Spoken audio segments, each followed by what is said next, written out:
Welcome to the Offspace podcast. It's your host with the motherfucking most, Chuka Offer. And it's your favorite co-host, ESGO Offer. Back at it again with another episode of the podcast. Yes, we are back at it again with another episode of the podcast. This is actually episode 124.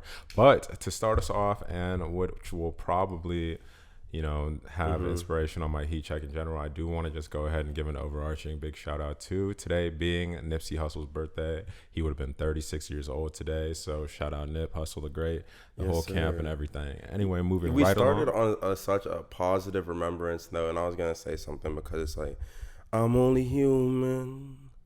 The narrative of this episode is that my co-host, Chuka Offer, has been trying to discredit me as a person. Like, I can't have my failures, my flaws, and everything in between. I'm not going to talk about what happened before the pod, but, it kind of hurt my self-esteem a little bit. But we're trying to block out the noise now. We're trying to keep moving forward. And, yeah, so, I hope that you can take it upon yourself to maybe do a little bit freaking better, Chuka. Because I believe in you. Any sponsors that may believe that my co-host has a potty mouth, if you will, my email is CHU. Let me stop. Wow. That's all he got out of that, by the way. No, I'm just kidding. But how's your week been, my boy? Man, this week has been about a whole lot of lessons and a whole lot of challenge and a whole lot of... So, I don't know. Tell them what happened to your meet Wednesday. What? Wait, what?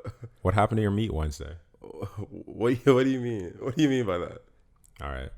ESGO is one of the small population of people. If you didn't know, okay. No, wait. Before you say anything, because he's about to start some BS narrative, he always does. For any potential sponsors out there that think that my brother might be talking on such dirty material, go ahead and get into it. Bro, I just wanted to say it's not embarrassing at all, okay? Because sometimes all of us mess up.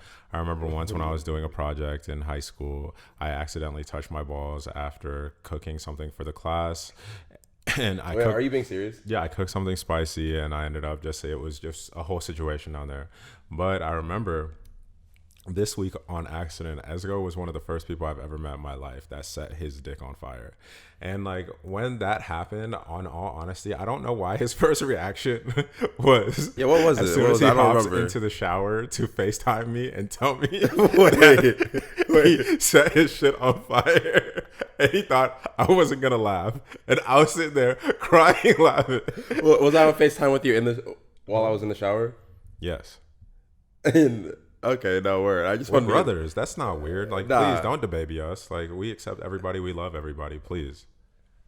No, I just needed to get the full context because for some reason I just don't remember Wednesday like that. I think the day went so much differently, but I'm happy that you're stressed out. My brother's been knocking things out of the park. Look at that handsome young black man. But anyways, my week though, on a serious note, that's not serious.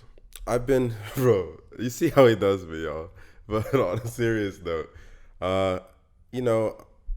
this week's been about a whole lot of lessons, a whole lot of learning, and a whole lot of trying to really take what I've gathered from prior life experience as well as, the summer and apply them to my life moving forward as I'm in a transitionary period. And I say that because, yes, I'm graduating soon, and that's also dealing with it, but I'm crossing over into the point of my life where I believe there's no turning back. And that's essentially you either live a life fulfilled or you don't, And that takes effort. It takes dedication. It takes a lot of hard freaking work. And I know you can relate to that because you feel like you're at the same point. And so taking these things, I know I'm pushing myself to do a lot of things this semester that I didn't expect to be doing, because I thought certain internships or things like that would be there that aren't. So I know I'm taking 21 credit hours now. I'm that guy. And go hard, bro. As well as another class, 0 credit hour class, but it's still work. So it's that's a lot of classes. And so I'm trying to mentally prepare myself for that. But in between, I've been able to be happy about that because I'm blocking out a lot of the noise. And I know internally that I can do it because of the life that I'm trying to live, as well as just the redefining for myself of the things that I find important.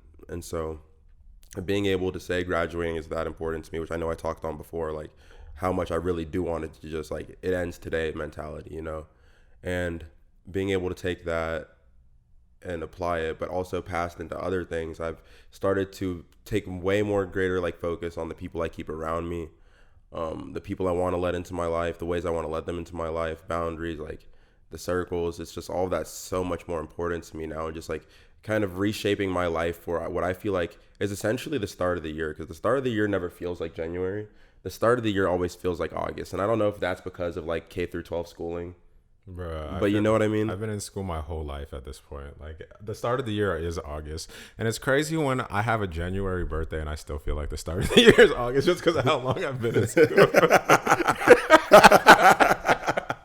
But no, This man's really born straight up like first, so early in January, it still feels it. like what, I'm born literally a week after the start of the actual new year.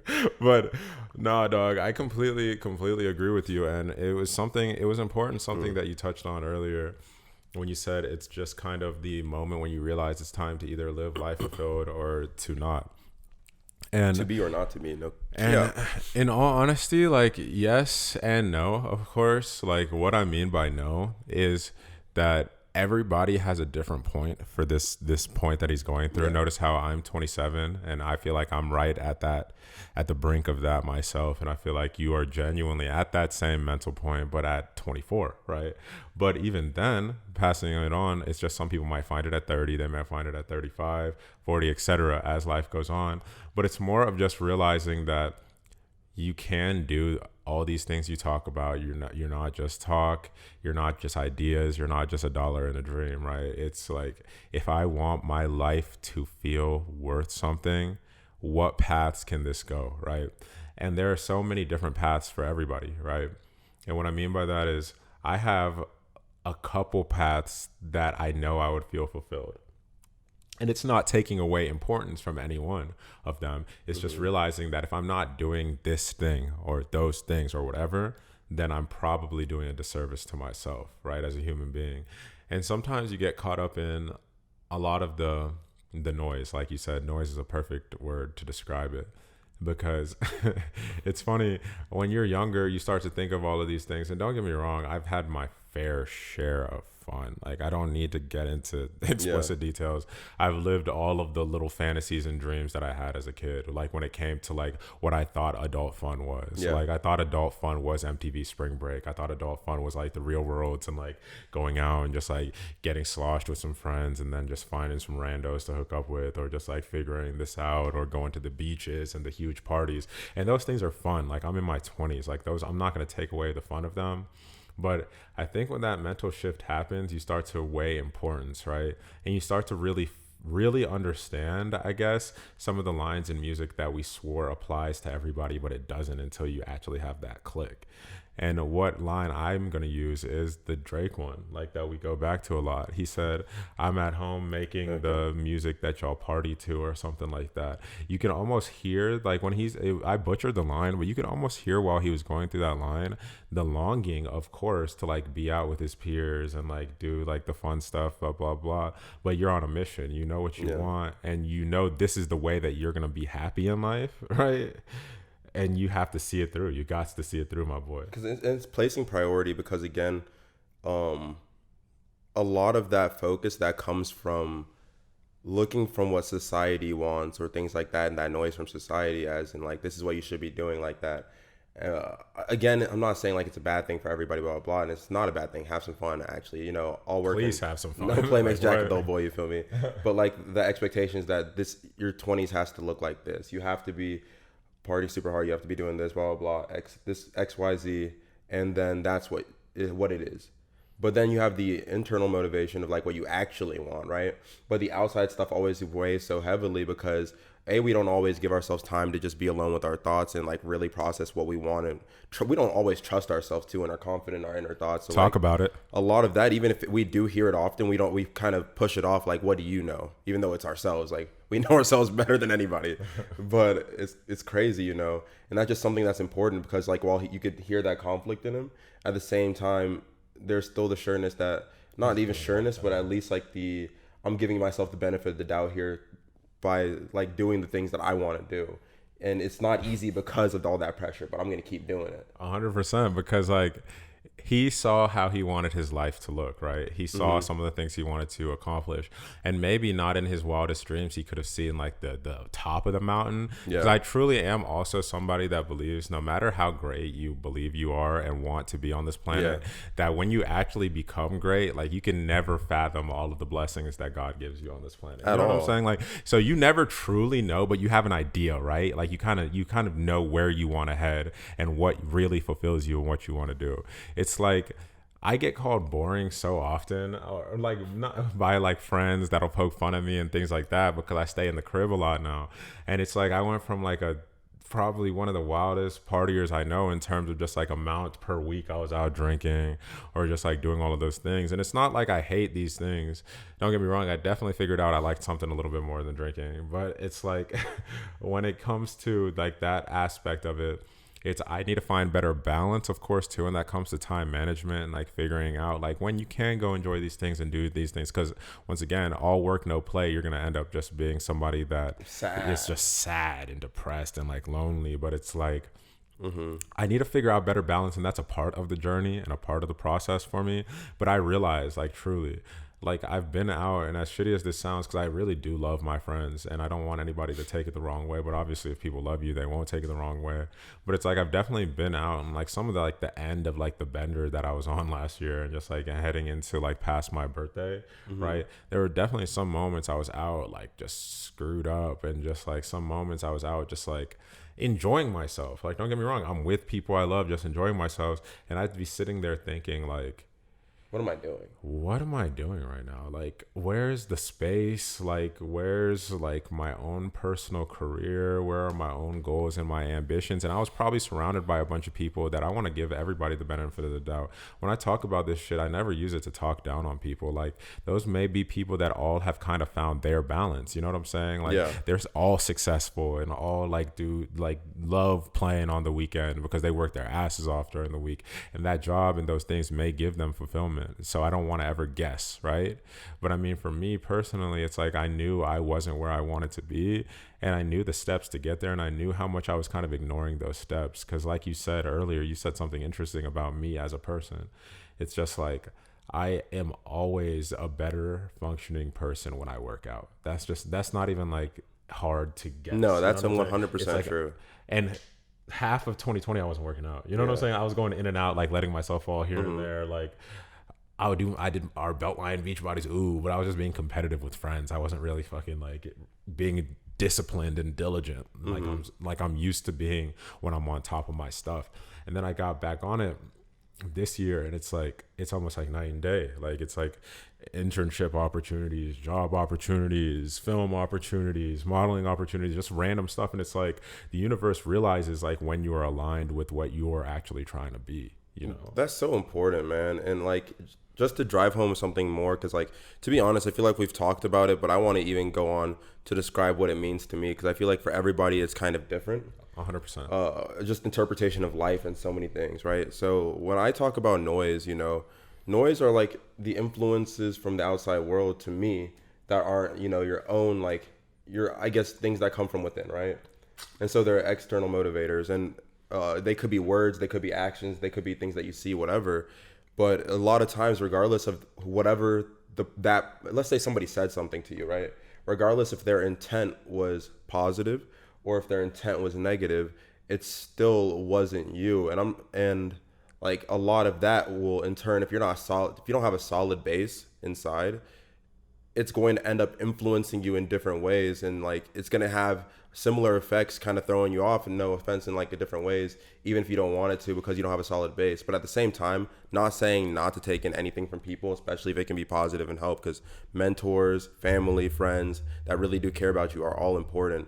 And I just feel like that comes from a different place though. It's not always just like random people's opinions on shit that you're doing, you know, or like that don't really know you or have anything to do with what you're doing. 100%. And I mean, even another like personal anecdote, I guess, like from this situation, this conversation we're on, but then we'll use that to kind of like drive and turn into a little bit about my week and then into heat checks, just so we can keep going. But I definitely like where we are. Appreciate it. But it's funny because my mom is like, and this is like my first best friend, like my first soldier, my first, everything in life.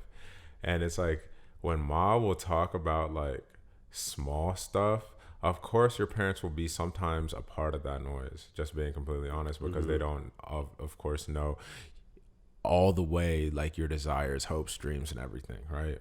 But it's like, and they're still human beings, so they're going to be maybe projecting a little bit and shit too. Exactly. There's a lot of nuance that goes into most things in life, to be honest. I had an interesting conversation with T earlier about nuances, but it was a beautiful combo, like discussion, as she would put it, since we don't argue, we discuss. But like we just going back to Ma, it's like one thing, mom will point out things all the time, right? And that's fine. But one thing that she's kind of like tripled down about when it comes to me all the time is she will always talk about reading. Like she will mention reading at some point, every single conversation we have, just almost every conversation we have in terms of just like looking in, and it's the little Chuka reading, it's Chuka reading.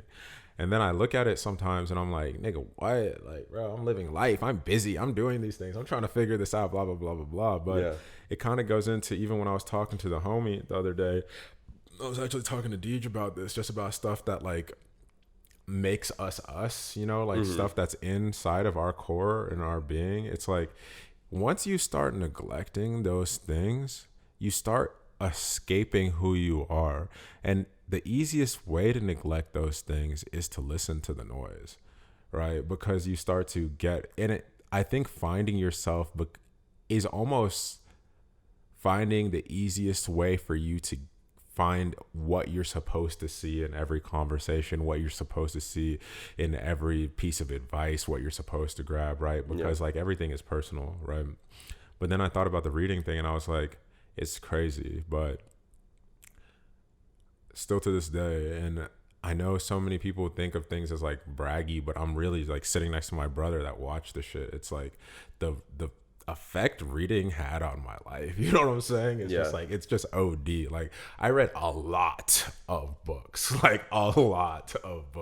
and every year it seems like I'll have periods where I'll get back into reading, and I'm a fast reading, so I'll crank out a lot of books in those periods, but then I'll just kind of like fall off again, like whenever it gets dark, right? But it seems like every single time that, like you said, with even the working out stuff, like just using mom once again as an example of somebody that noticed something else, like books is one of them for me. That's just like the reality of things. I'm just somebody that enjoys reading, enjoys like gathering information in whatever mediums I can.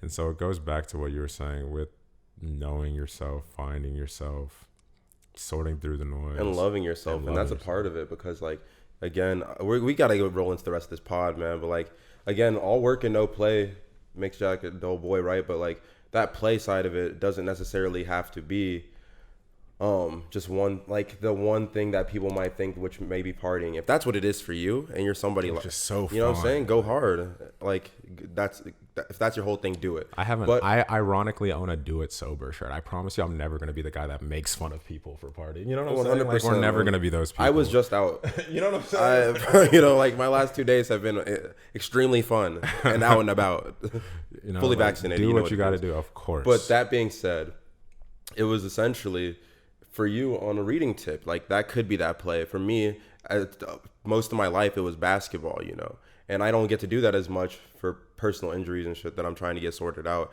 And I have been. Let me not talk about that under my breath type thing. I'm taking a hold of my life and I'm getting things handled. Amen. But amen. It's just recognizing it and doing whatever's for you. So I think we rounded that one out pretty well. I hope y'all took something out of that section, but we got a lot more of this podcast to get to. Ski. So, you know what? Like, kind of just giving a quick summary. My week's been really nice. Knocked down. Did we really never get to how your week? Never got to how my That's week's been. crazy. I'm so sorry. No, it's bro. all good. No, how's your week going? I'd much rather good combo than my boring ass week that we talk to each other 7 days a week about. You know what I'm saying? Like, I know how this is for the going. people. This is for the people. Like, they don't really care how my week is too. To be honest, we already got past that point. They're like, damn, this nigga talking about his week again. Who gives a fuck? I can't breathe. I'm sorry, but anyway, it's crazy.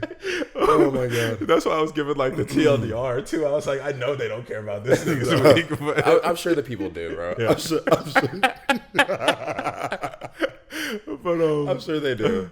Really? So, I got a little override at school so that I can take one of the final econ classes that I needed for my major. So definitely excited about that. So just like I'm stacking on a pretty hefty semester with a couple internships, good opportunities, and just like a big shout out to the gang and all them. I don't know if I'm even allowed to speak about my opportunities, which is the only reason I'm not bringing them up.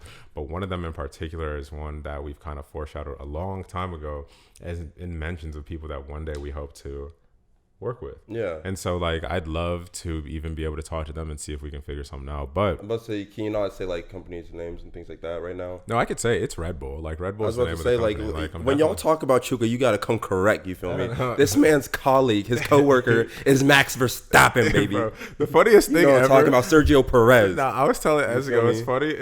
It's not to undermine anything, because obviously, like, I'm going to try my best and put my best foot forward so that we can create the best impression and see what happens in the future. But it's hilarious because I was using an analogy earlier. I said, like, if we were Team Rocket, I'm like the dude that sits in front of like the first cave with like the level 3 rat-a-tat, and so I'm never gonna act like I really know Giovanni. But it's like me and Giovanni still work for the same company, so it's good. Bro, are we old that that's the first Team Rocket reference that I came up with, at least? Like, or like Pokemon antagonists? Like, he's always the forever villain in my head. Always, forever. It's always on site when it comes to Giovanni. I know there's actually been hella since too. So many different ones. Like, but no, it's really cool. I mean, I've met some really, really dope people there so far, and so like, I'm excited for that opportunity to just see where that goes. I'm definitely gonna be hyped off of that stuff for a little while, but. Moving right along into heat checks, just so we can get into the rest of the happenings for this week. I just had a moment, I want to go ahead and document it on this podcast, because I can't say too much now, because I believe in, like J. Cole, protecting my dreams and letting the people who need to water them.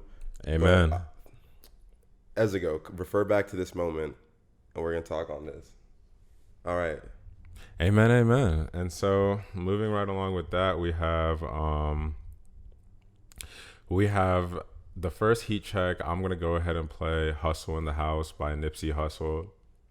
And this is from Bulletin Got No Name, Volume 2. I wanted to just do a little bit of a throwback for the sheer fact that I've been listening to a lot of throwback music anyway lately.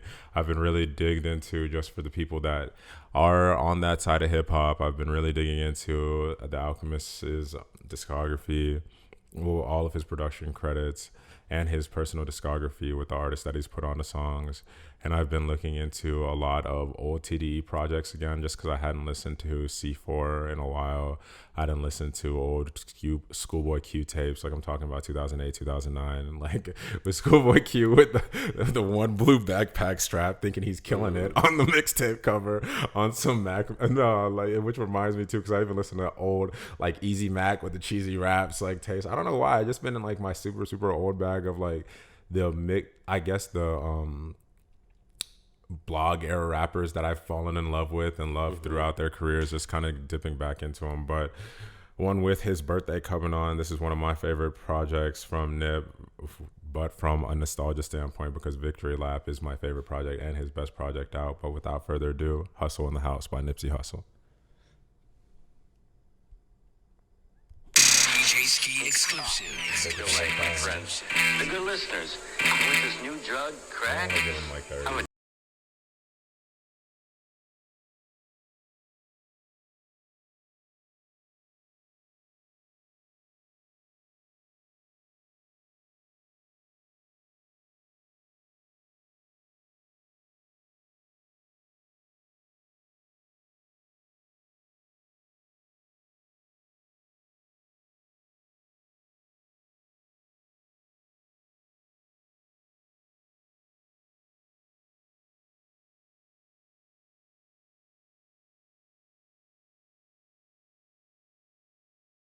Logically. Bro, come on now. Like, what? Come on, Nip. We're talking about like a late teen at this point. Like, I love it. I'm not gonna lie, I really do love it. But shout out Nipsey Hussle. That's Hussle in the House. Go ahead and check it out if y'all haven't yet. Yes, sir, Ski. And then for you, ESGO, which one? My heat check this week comes from Maxo. Kream, a recently released song of his. At least I think it was, because I just saw it recently, and I think it came out like pretty recent. Local Joker. It was one of those that just randomly came on again, like, and I'm not gonna lie, they're doing an outstanding job. I'm not gonna keep singing their praises on the pod until they pay us, but you know, but y'all know who you are. Y'all know, y'all know what it is. This is Local Joker, Maxo, Kream.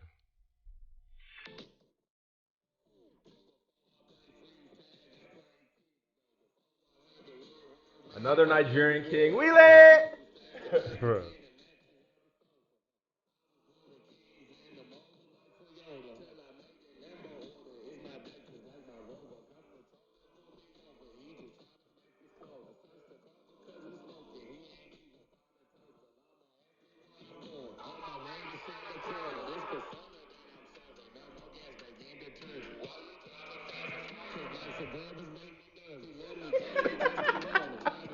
Man, come on, Maxo. Are you driving?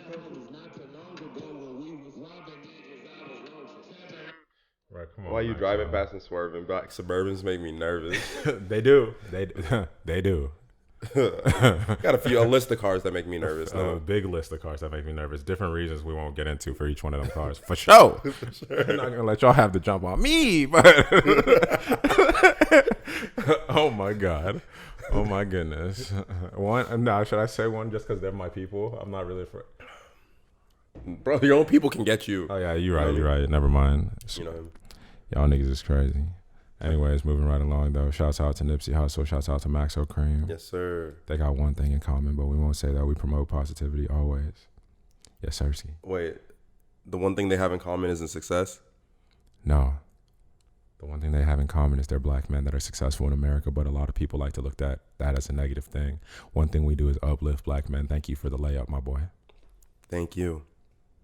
Anyways, moving right along.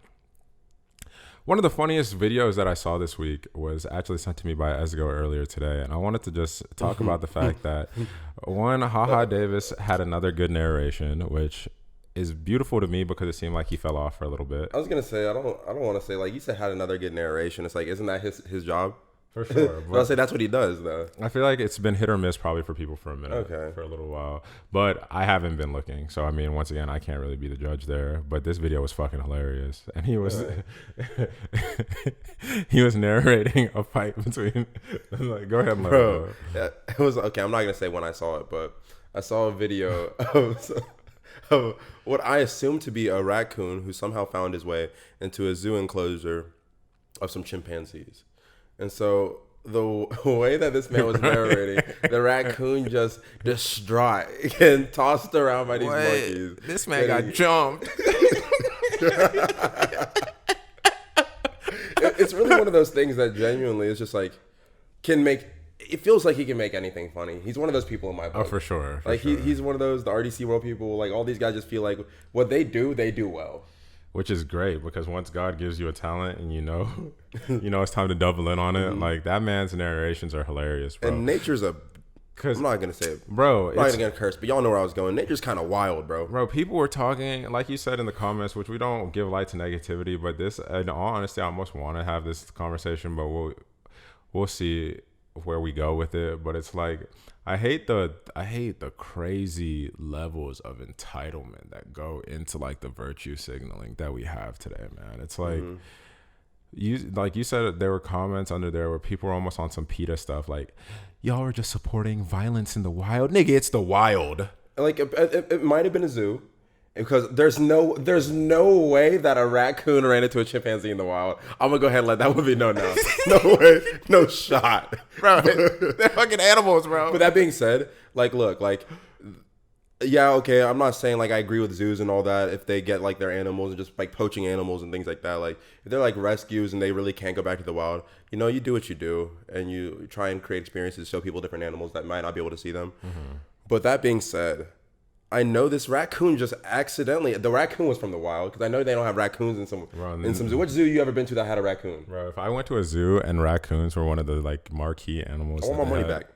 Let me just go ahead and say I want my money back. And if it was a school field trip, I want you guys to put me back on the bus, turn the AC on, put all the windows up, and make sure to bring me my lunch and dinner that was paid for by the permission slip that my mom signed and the little check she signed. I want you to bring it on the bus and my $20. Thank you.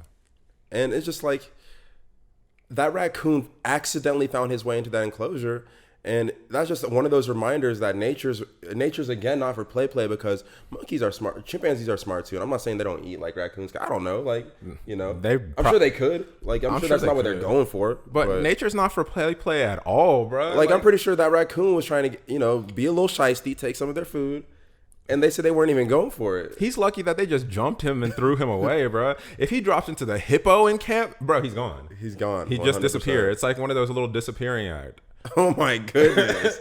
Like he went into the right animals. At least they were humane. They just beat him up and said, "Go home, Buster." Like they threw him around. Like, I think it was really WWE. They had this man talking about Stone Cold Steve Austin. Bro, that was one of the funnier things I'd seen this week. I'm not gonna lie to you. Another like relatively funny thing that I saw this week was the fact that there were human beings tweeting like adamantly. Like, let me look at today's date so we can go ahead and get a good representation. Oh boy, oh brother. All right, today is. I'm kind of worried when he leads up like this. Today is the 15th, right?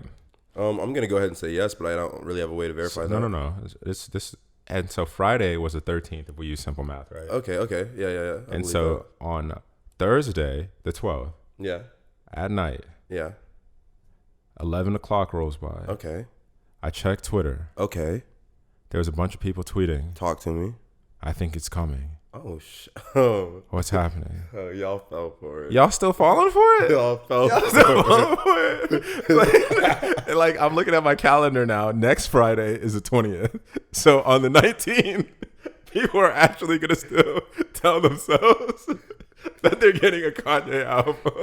You know when people at the beginning of the pandemic were talking about like the number of days that the pandemic has been going on? It's like day 83 type shit, you know? It's like that's what y'all are going to start doing with this Kanye album. Free yourself from the chains and just enjoy Donda when it comes, bro. Man. The funniest part about this is him and Drake having a nasty standoff. Bro, we're not going to get a Kanye album until we're not even going to get a Kanye album in August. Like, I don't even know why people are still even waiting up at this point. It's you don't think in August? It's not coming this month. I think it's not coming. If I had to make a bold prediction, that it's literally so unclear that you shouldn't expect something. You can't. Like, I think he might just, and it's tomorrow. He might screw around and it's 3 months from now. That's what I'm saying. Like, it's almost at the point of just saying like, people still working on the album, people still trying to fix things and like make sure that the mixing's done properly. Mike Dean having a little bit of a breakdown, it seems like, on Twitter, but he said y'all believe anything that's tweeted, so really it might not have been a breakdown and niggas might have just been reading too much into some shit. But like, it seemed like there's a little bit going on in the finishing of this project, so I'm not gonna hold my breath. Once again, like, I almost fell for it. I'm not going to lie to you. My brother had to save me from my chains. He said until he has a Kanye album. Bro, I love Kanye. You know, and like, I wasn't holding my breath. I think a lot of people, it's kind of genius too, because he's the first rapper, first musician. He's not just a rapper. First musician, first artist as a whole to ever throw a listening party for the purpose of gaining feedback in the process of making his album. Because I swear I see the listening parties slightly before the album drop. Maybe a day before, a few days before, a week before, because it's ready. No, his was an integral part of the album that's coming out in 5 months. For sure. He actually just wanted to see if certain songs were hitting, see how people reacted to certain things. And he's going to go back to the drawing board. Oh, right. He's going to go back. This is still in the developmental phase. Bro, the funniest part about this shit is you're exactly right. He really has he's so tired. It's a focus group. No, Kanye is so tired of being in the studio and knowing that he's Kanye. So every nigga he invites in there is just going to do the traditional, like, the bigs are playing the you can hear the bass through the bigs in the studio, so everybody's hitting the it's it, Kanye. And he's like, yo, so what should I do here? No, it's fire, Kanye. It's you, Kanye. So he's probably like, you know what? I'm about to test it in front of X thousands of people and see if they actually screw with it. And it's twice now. All I know is I'm going to be at the third one because there's going to be a third one at this point. I think the third is the final, and he keeps upping the ante. So I'm definitely going to be at that third one. Just let us know when the day is. Again, is he still in Mercedes-Benz? Apparently. Like, he's still living in Mercedes-Benz? After the first one, dog, I'm not going to lie to you. He's been there ever since. Bro, one thing. This man's really walking around. He's really just out here like he really is the Phantom of the Megaplex. Bro, I'm gonna be real with you. It has to be on some rollout shit. Cause I want to believe it just because like Cole said he'll lock himself in his fucking old college room or whatever, like he talked about, and he'll just do it for like a month or two and really just like just zone out from the world in working. But it's like Kanye West also had one of those houses that you walk in the house and it looks like you're at an art gallery, that it's empty, but like the one piece that is like set right here, like perfectly in the most artsy way, is worth $475 trillion.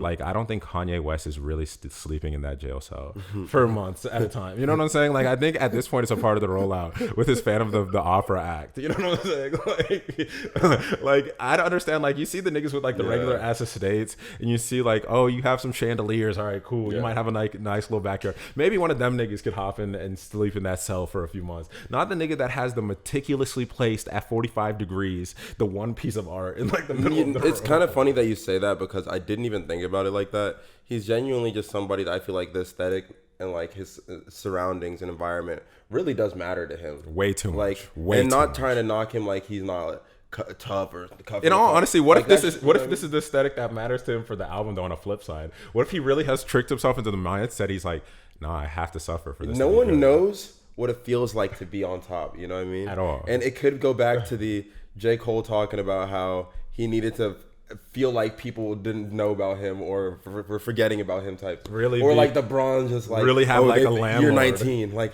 I gotta show them whatever they think. Cole had to give himself a college landlord again. It's crazy. He had to be thrown in his like, I'm subleasing one room head ass. Man, I don't even know like what it takes to like inspire yourself at that point, but Kanye might be doing that. He really might be, to be honest, because you never know, like you said, once you make it to the top of the mountain, what it takes to like push yourself to continue. Hungry. You know what I'm saying? And stay hungry, because we're not dumb. Like fans, especially like avid fans of artists, regardless of if you like their direction or not in the music, you can tell when an artist is inspired, right? And like music without inspiration is music not worth putting out to me personally. And so like I prefer it this way. Like, if this is what it takes, please, these are jokes, do whatever the fuck you want to do. 100%, man. And you know, while we're on this topic of music, before we do roll into some other things that I know we need to talk about today, how Drake's also pump faking. It has nothing to do with Drake, but it will be with Drake in a second, because this person has also had a song. He's also worked with Drake, but that's not the point of it. The point was inspiration. The point was, you know, creating a body of work. The point was, I need whoever's listening to this in 2021, 2022, 2023, however many years down the road or not, go listen to I Decided by Big Sean, studio album of a couple years ago. Incredible project. Incredible 2018? Mm-hmm. Let me know something. What did y'all think? Top to bottom fire. Genuinely, what did y'all think? Because I feel like the world didn't appreciate it enough. And it's just been weighing heavily on my heart, truly, because I don't think they're going to. I don't think it's a views. I don't think people are going to randomly come back and just think, damn, I missed out on that. Because, you know, I don't think people were giving it the plays they needed to. Was that the one with Janae Aiko? How much work Sean put into it. Was that the one with Janae Aiko? What do you mean, was that the one with Janae Aiko? Why are you doing this? What are you talking about? She was on a song. Same time. Oh, I Decided wasn't a song? I thought that was a song. I'm actually bugging. I got to double check something. Was it a project? I'm making myself mad. Was it a project? Chuka, why are you doing that? Why are you doing that? He's making the face too. And it's all right, bro. I see you. Bro, I love Big Sean. Genuinely. I'm not saying you don't. I'm just saying for like people in general. Though, no, for sure. It is something I'm genuinely curious about. Just a lot of people. Like, what are the thoughts there? So again, if you're thinking about this, I feel like I brought this up on the pod 3 times. And so at some point, somebody's going to have to give me some answers. But let's go ahead and get into the rest of it. Absolutely. No, definitely. I want to see an I Decided conversation one day, just because of how strongly my boy feels about that album. Because truly, what if niggas are tripping? I personally don't think so, because I think that is the one Sean project I dislike. But ESGO says it is probably his most underappreciated project. If it's not, it's his second best project. And so this is clearly coming from two people that are big Sean fans. But who knows what the future will decide, like when you look back on it. Sometimes you listen back on projects, you realize how great they are. Like Views became probably one of my favorite Drake projects years later, when the whole time people were sitting there thinking like, oh, this is trash, this is that, when it first came out. Yeah. So who knows? But that is definitely a good one when it comes to a music conversation in general. One other music thing that I had earlier when we were talking about, just a tiny bit, and this will just be more open-ended for people that may listen to this and like think about these things. I was having a lot of producer conversations in my head and just like producer questions, and I was just wondering, like, I know there's no definitive, no one has their actual answer. Just like artists, just like everything else in music, people will talk about producers, and at least hip hop producers, well, music producers, just because these people have gone into multi genres, of course. But I mean, they'll have like a Pharrell, they'll have like a Dr. Dre, they'll have like a Just Blaze, they'll have a Timbo, they'll have Swizz Beats, like we go on and on, a Bink, they'll have an Alchemist. Damn, nigga, you don't name everybody. But it's like they'll have these. Yeah, stop it. They'll have these. Half the producers ever. Nah, bro. There's so many. But they'll have these combos, and they'll everybody has the producers that they prefer and like their styles and like their type of art, right? So I always thought to myself that those arguments for production, how would they look nowadays if we didn't look at the current scope, because the current scope's ever changing, right? But you see the people that once the dust settles that have kind of just like held on, right? And it's still been prominent figures. People are still excited to get a Metro Boomin beat. People are still excited to get a Boy Wonder beat, a Hit Boy beat. There's all scorching, all still on fire. But I was thinking to myself, would there be anybody else to add to that list of three in terms of producers that are in that crop right after the Justs and like the Binks and like the older legends, like, because I think those three have ascended to legend personally, but I think they're probably like the new Hall of Fame class of legends, you know what I'm saying? Like, they're still in their careers and they're still working, of course, like everybody else too. I think a lot of the young people that have potential to do that are still, I'd say Zaytoven, but I know I'm biased. A lot of the young people that have he might be one of those names, man. He might be in that conversation. But again, I think a lot of the young people that have the ability to, again, throw their name into that hat, because it's still like pretty limited pool right now of like this wave of people. A lot of super young people would say Pierre. Yeah, but I think, and that's what I'm saying, like, I think he's one of those that has the potential again, but it's just time will tell because it's still early, man. Like, you can, it's like when people were trying to say after Luka's like great like first 2 seasons or something, that he was better than LeBron, that he was like the next, like the GOAT. And I'm like, look, like, he might have potential to make like a fantastic career, but this guy's barely into the league. You know what I mean? Sometimes you gotta let shit play out and just talk about it a little later, which sucks. But you know, you can still acknowledge that people are legends as they're writing their stories. But in conversations of like that guy, that GOAT of your generation, things like that, that's a little bit hard to have when you're still actively working. For sure. And there's a lot of names that people would probably think that you'd be naive to leave off, you know what I'm saying? Because we're still watching the races happen. We're still watching Steph and Clay. We're still watching like these people play. So you can't really cement them anywhere. Like we see Southside, we see Take Heat. Like there's a lot of producers that are still going crazy. You know what I'm saying? Exactly. That, like a DJ Mustard, like like just Mustard's a gigantic one. Like, so it's just, I don't know. I love just seeing this stuff, but I am a little bit of a nerd in that. Super Mario is going to be one of them for me. Every time I hear it, the connection with Uzi is making me happy, man. Bro, them Super Mario beats been going crazy all year. I'm making a change today. I hope that continuing forward, we do get to see a lot more like just quality young talent keep doing their shit, and the people that have already made their name just keep going, because I'm not going to lie, there's certain people that, at least for me, I love to see win. And I love to see everybody win, but there's ones that hit harder because it's like that was your people from your time type shit. I feel like Metro Boomin is one of those people, at least for me, because I'm like, damn, he was the standard for like a lot of music that I listened to, you know what I mean? And a lot of functions, like vibes, a lot of moments that I look back, like, you remember this? What was the soundtrack to that moment? The language, nigga? What was the soundtrack to that moment? A Metro Boomin, nigga. Same could probably be said though because of how much we love Drake with Boy Wonder. Yeah, but it's like that's on the flip side though. You know what I mean? Let me not be a douche too, because I was just thinking about with Drake and everything. Granted, I don't think that's even being or whatever. It's like people have already put 40 into legend land. Like, you know what I'm saying? People don't talk about 40 enough too. So I mean, definitely don't want to be respectful and mention 40's name. But moving right along to something else that has to do with entertainment, but kind of leads us into sports some. Yeah. I'll let you take this one away, my boy. I got you. So, Steph Curry's recently announced that he's partnering with A24 and Ryan Coogler. I don't know why I just stumbled saying that. Right, I be saying Klugler sometimes too, and feeling horrible too with that young black man. You know what I mean? But they're partnering to create a documentary based around Steph's years at Davidson.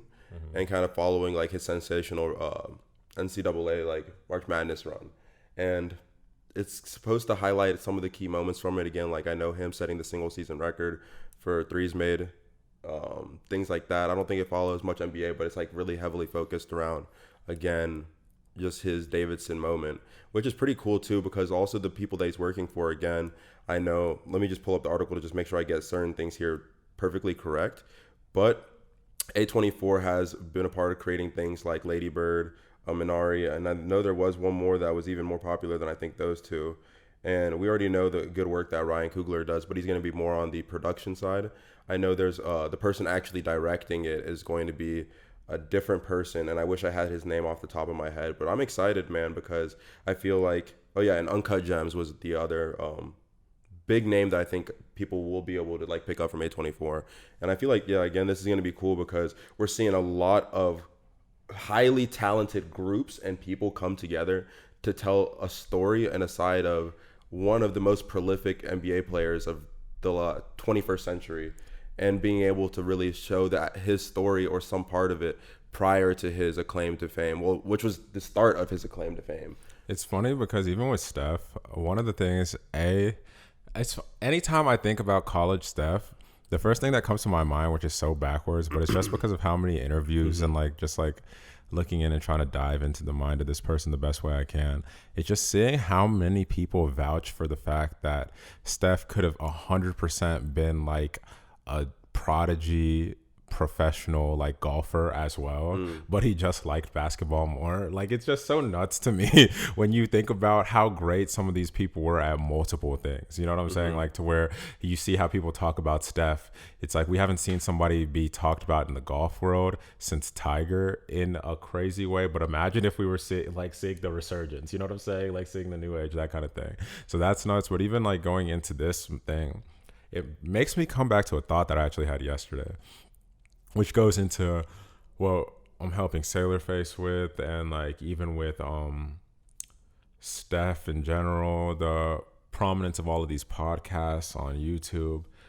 What I see is now I think people are realizing that their stories are cool. Like, their stories are cool, but on top of it, it's like people are realizing their stories are cool and they have access to do something that you talk about all the time, but enough access, funding, money, like whatever now, with how easy it is now. Look at how we make a podcast. You know what I'm saying? Like, with either making a podcast or making a film or making that, it doesn't take as much bread as people think to, boom, boom, boom, tell your story. And who else can tell your story besides you? I think we're entering into the first generation of just like stars that really are just like, wait, like, I can really document my stuff. Like, I can get Ryan Coogler. I can get this production company. I can get this to document this moment so that my name is big enough that we're going to recoup on a low end, but even screw money. Like, you might be able to create like something. Create something magical. Like, imagine him being able to, like, I've told we've seen his adorable daughters and like his son and like all of that stuff.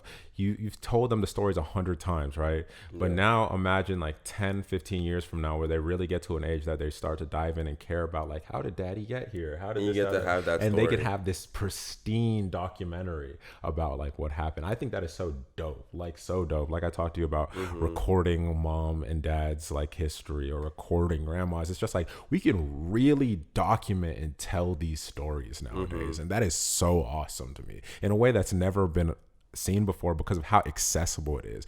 Like, bruh, there's Malice in the Palace documentary.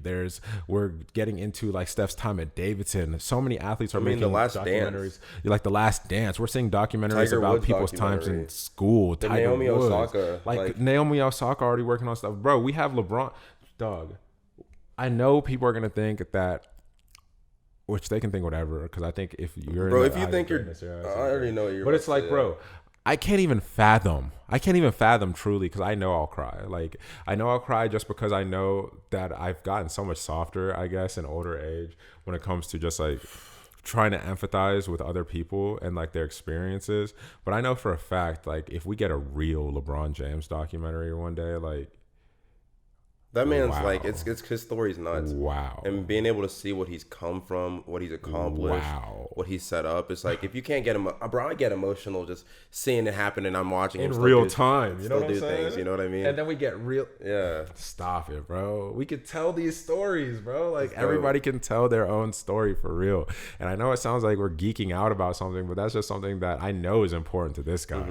And so, And especially being captured the right way. That's why I do have a lot of faith that Steph's partnered and deciding to work with the best people to tell his like story. I think like, his attention to detail is huge, and he talks about it in an interview that I was just watching, actually, like, because he was sitting down with Carmelo, and you could see that in like small things, like with whatever interviews I've watched with Steph Curry. But in general, I like this example because it goes into something we were actually talking about before, but how Carmelo and him were talking about being in the wine business, right? And then Steph was talking about how he treats everything he does, because he's fortunate enough to be able to do things that he likes, right? So if he does something he likes, he wants to do it the whole way. And so if he does it the whole way, he's not gonna just find some wine that tastes good and then just put curry on it and then say, let's gonna go. He said, I'm about to treat it like the NBA. I'm about to treat it like golf. I'm about to treat it like this, where I'm gonna sit down, I'm going to these vineyards, I'm gonna go to see what the temperature matters when you like plant these seeds in a certain type of blah blah blah. Like, I'm about to go into, so that attention to detail lets you know he exactly wants to write his own story perfectly. You know what I'm saying? Like, he never wants anybody to mess up his story. Exactly. And that's nice, because he's not, again, I never thought, and even I think with the way I phrased what I said earlier, it was him partnering with these people and deciding to work with these people, not have them tell his story. Oh, yeah. Deciding to work. He's not with writing people. something for them. He's going to be there on set. He's going to be there picking people. Like, they're going to be working hand in hand to really make this come to life. So again, I'm just happy to see these things play out. And it might be the fact that I'm getting old. And I say getting old, but I'm young as fuck. I'm going to keep saying that every time I say I'm getting old.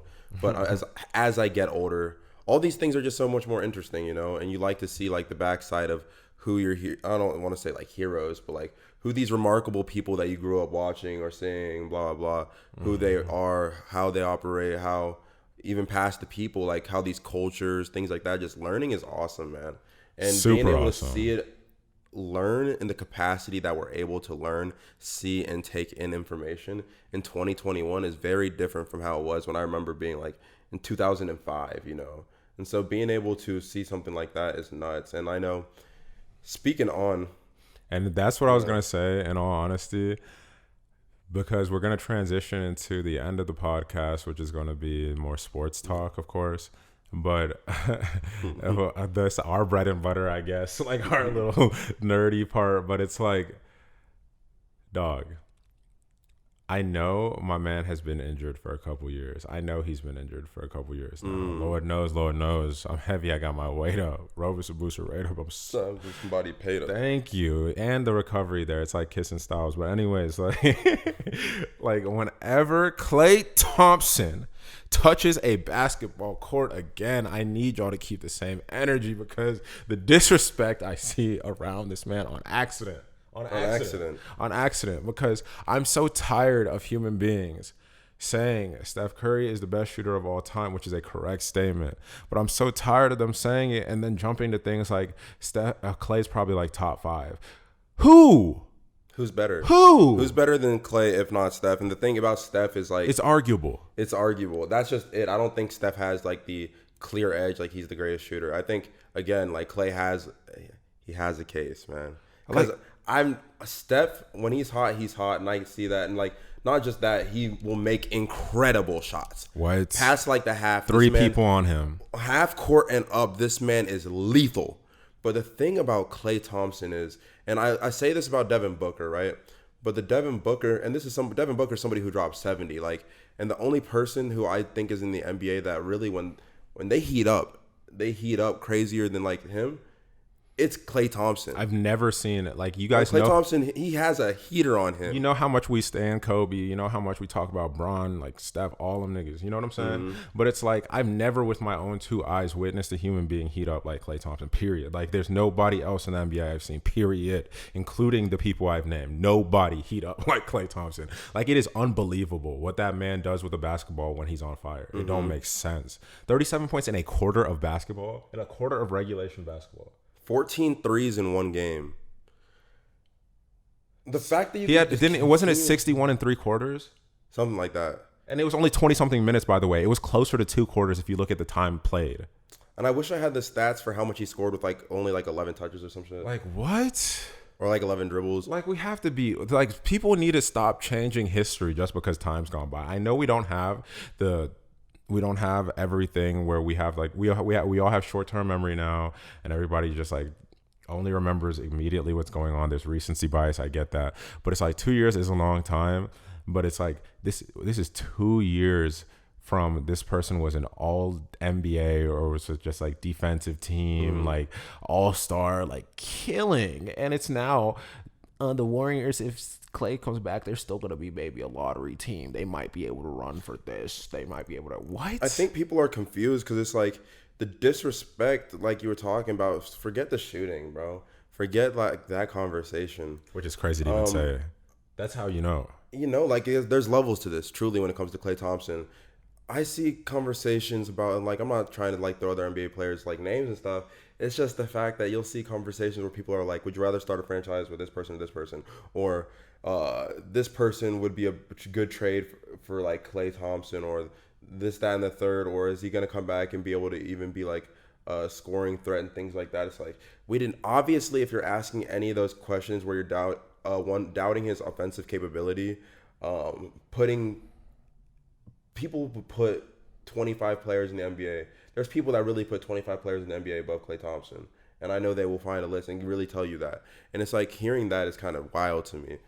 Bro, Klay... I know he's 31. I get it. He's been out for 2 years. Klay likes one thing on this until planet. He proves to us that he isn't that guy, he is that guy. Klay literally likes one thing on this planet. And he says it. It's winning rings. Like, that's it. He said the season doesn't even matter, like, if he didn't win. Like, he just sits there and he's like happy he was with his brothers, like, whatever. But he's like, my whole goal in life, like he said, his greatest feeling in this world, on this planet, is waking up, going to the training camp, playing all 82 games if his body allows, just so the fans can see him, blah, blah, blah, and then capping it all off. Like he's talking about it like you go home to grab a beer. You know what I'm saying? Like, he said, capping it all off with a nice championship. What? Man, that's kind of nuts. That's a born winner. Like, that's all he wants to do. He said there's no greater single feeling on this planet than playing as many games as you can so you're out with the fans and everybody gets to see you, and then winning a championship. I know a lot of people are going to say, like, okay, a lot of players that they think that, and like, you don't see them act like they actually believe it, though. Exactly, because he acts like he believes that. Because the thing is, he did 3 years in college. Steph did 3 years in college. I know they came in like pretty close to each other, but not the same years and shit. So like, understanding wasn't Steph the 09, Klay was 11? Yeah, something like that. And the fact though that that they very short into their NBA careers started winning championships. It's like, I know a lot of players that were their ages were their experience in the years in the NBA that were not doing that, but they swear that they are. Put some fucking respect on these people, man. That's it. Oh, no, he wasn't 09, just because that was closer to the Weebly. I think it was 2010. Age. So it was either 10 or it was right after each other. It was right but I definitely think it was 2010. I think Steph was like 08, 09, something. So it was like 1 or 2 years apart. Yeah. But regardless. Double check that. But anyway. Regardless. There's very much more other exciting things to look out for. I'm excited for that. I'm excited for that Warriors to come back, Warriors ball. The Ben Simmons The Ben Simmons trade on it might be nuts, bro. We might see If the they get that, splash triplets. if they get that, we're primetime TV again. Because people are forgetting that we're. It's like the world is counting out 2 people that turned the NBA into pay-per-view.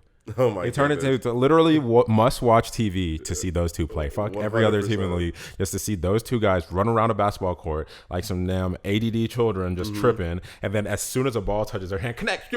Whatever they said that the Lakers were Showtime. Nah, Splash Brothers. Splash Brothers was different type of Showtime, but this in our lifetime, of course. Bro, I get you saying that, and this is not even, again, I know, no disrespect to like the old heads that really did do this shit called basketball, because it's never disrespect on my part. I know there's levels and there's generations and there's Magic Johnson won Rookie of the Year and an NBA Finals MVP in the same season. I just want to say, like, can you even think about that? Like, that's nuts. Like 42 points in a finals That game. being said, my father, who speaks very highly of the Showtime, like Magic Johnson era type shit, talking about the Splash Brothers like he hadn't seen some shit like that in his life. You know what I mean? Like, well, Dad is also always. That's one thing he'll really give it credit where it's due. Like when he sees some shit. That's one thing I would give Dad 100%. Is Dad has never had a hater bone in his body when it comes to basketball. Like he's always like, if he sees like some new young kids killing it, he's never gonna be like the back in my generation guy. Like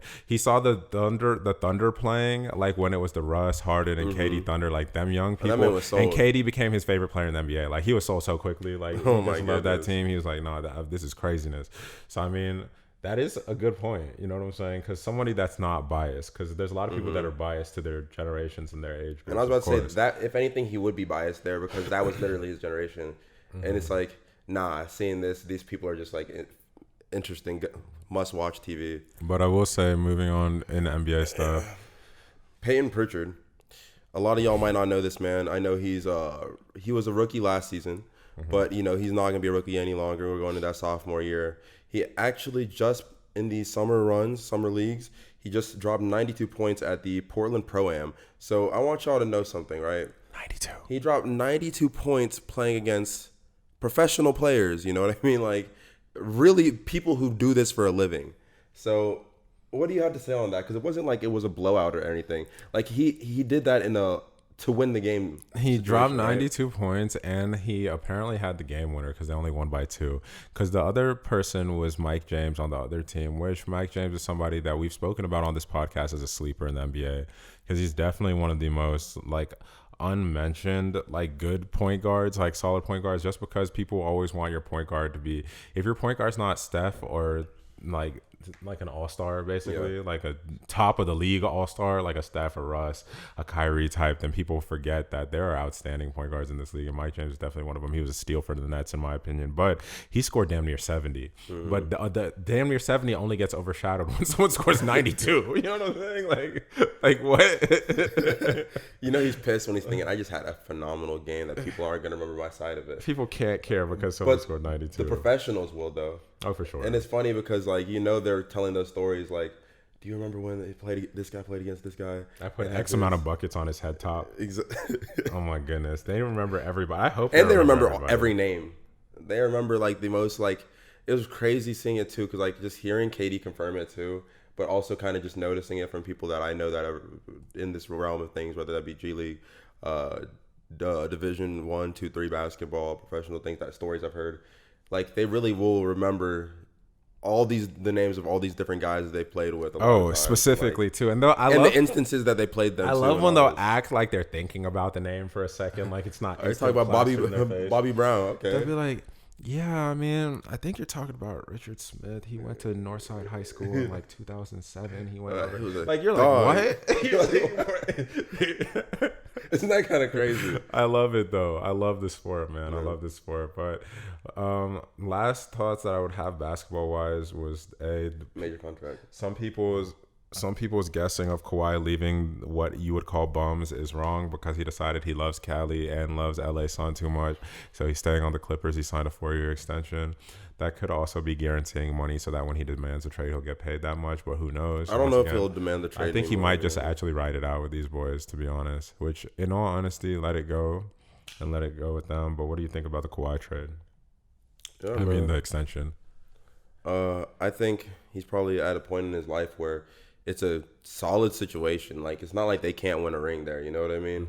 They have the pieces. They have potential. They're always like a piece It's away. never like not guaranteed. It's just, can things work out for them that year? You know, I knew championships are a little bit of luck, and For sure. can it swing their way once? And he really wanted to be there, and he's getting older. Like, why leave? You know, especially if you're getting the money. I feel like And you're it close just to makes so much family. sense. Makes too much sense for him. And isn't he from LA or something like that? Like, Yeah, he's from the area. Yeah. If I'm thinking correctly. so it's like he's close to family, and it's nice weather. Plus, you get paid a lot to be in your city. You know what I'm saying? Yeah.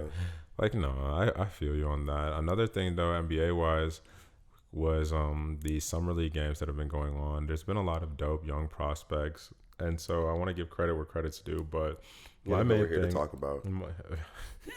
you know, I was about to say, I was like, there's so many people killing, but who y'all we're know here to exactly talk who we're here to talk about. The Ball Family Podcast is back, baby. Jello Ball looks like he's about to join the Charlotte Hornets and play with his brother, LaMelo Ball. And Jello, I'm not gonna lie, Jello's looking like he got that heater on him too, man. I'm happy to see it because people were questioning if he was gonna have a reliable shot, and he's been shooting pretty high efficiency. It was like 47% or something from the three, like, or it's 43% from the field, 47% from the three, or something like that. But flip flop them. And I know like it's preseason. I mean, my bad, not preseason. It's summer league, and you know, it's not that many attempts that you can really go off of like how it's gonna be. But these are great signs for like what it's gonna look like, you know. And they cleared out a lot of players to give room for the ones who they want to have the ball in their hand more times than not too, as well as making way for actual role players. Because the Hornets team last year was exciting with LaMelo definitely playing too, but all the other guys in combined, because everyone. They just kind of made something out of nothing, you know? For sure. They were an exciting bunch to watch. And in all honesty, they're just setting up a system now. They're setting up an actual system. Plus, like, getting back to Jello for the Summer League games, I want to give him credit where credit is due, only because of the fact that there's a lot of intangibles that people, because we live in an era, which is fine, of course. This is they're trying to make sports more easily digestible. So a lot of people with like the 10-minute rundowns of the games on YouTube, I watch them sometimes, of course. And like with just sports stats online, people will see stuff and then instantly think, oh, he didn't do that well, or oh, he didn't do that. But if you look at the fact that Jello wasn't being ran that many minutes per any of those games, he hit a half court buzzer beater and then was sat in the third quarter. You know what I'm saying? Like I don't know why. I'm assuming in my head that they'd already seen enough of what they needed to see, so they wanted to give other people a chance to like fight for spots, and so they're kind of just letting him chill. But they kind of iced him sometimes, and he still shot efficient numbers. It's just like a testing zone. It's not like they're trying to be competitive in summer league like that. They're trying to win, but no, summer league. Well, yes, and wouldn't it be no, though? Because a lot of these players realize that if they don't look good in summer league, they're overseas. Exactly. And so this is like where a lot of people are going to be trying probably their hardest, to be completely honest, because this is like their dog eat dog. Like, this is your moment tryout for the NBA. But even past that, I agree. It's just like the coaching staff. They're going to be rotating how they need to. They're just. But when it's your turn on there, the players are going to be trying to give it their all. And so that was one thing that I think was an intangible that I think worked in Jello's favor, actually, versus a lot of players. Because there were some players that may have put up higher numbers when it comes to scoring. Because I think one night he was at 8, one night he was at 11, one night he was at 16 out of the 3 games that I watched. But Jello consistently, while he was on the court, had the best NBA movement. And what I mean by NBA movement is like when opportunity arises, if you would look down the court, you would see that he would be the only player down there. So you'd see him ready for the next play, always ready to go, always moving.